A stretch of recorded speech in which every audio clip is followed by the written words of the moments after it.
Prabowo itu mewakili satu cara pandang kepemimpinan politik yang cocok dengan saya.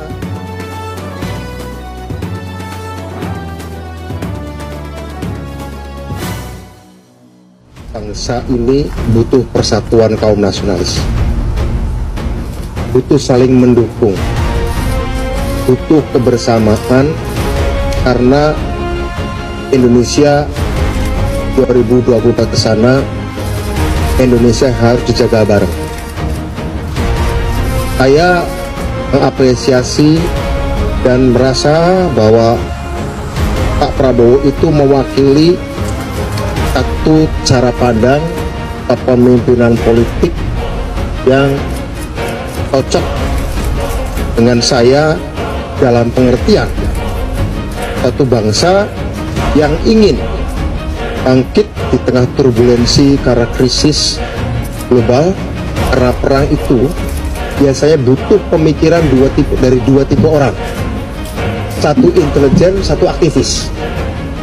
Karena kalau ada orang politik latar belakangnya intelijen atau tentara atau latar belakang aktivis, kedua jenis orang itu biasanya mampu berbicara hal-hal strategis secara komprehensif. Pengalaman hidup mereka di masa muda itu selalu bergelut dengan hidup dan mati. Mereka berpikir bagaimana aku selamat tapi cita-cita tercapai, tapi bukan untuk kepentingan diri. Selalu bicara pengorbanan dengan resiko-resiko yang paling tinggi. Nah, ketika kami kemudian, saya mantan aktivis, Pak Prabowo mantan tentara elit gitu ya, kita pernah berhadapan Pak ya, kita dulu pernah ya.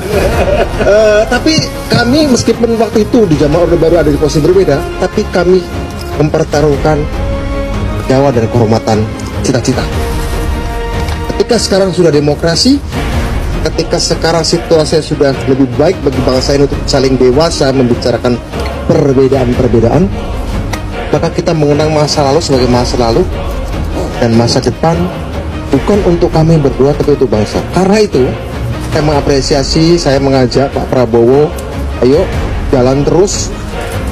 Mudah-mudahan kita memberikan dukungan agar orang-orang terbaik bangsa ini seperti Pak Prabowo tidak terus diganduli masa lalu ya. Saya sebagai orang yang pernah berhadapan dengan beliau tadi bertemu dalam cara pandang ini, bangsa harus diselamatkan, demokrasi harus diselamatkan, menghadapi krisis perang, menghadapi krisis teknologi, krisis kesehatan, situasi dunia terus berubah. Kapal Indonesia harus dikayuh oleh orang yang paham strategi, paham geopolitik, paham sejarah. Karena Indonesia adalah kapal besar, bukan panggung entertainment saja. Saya kira itu, ya Pak Prabowo.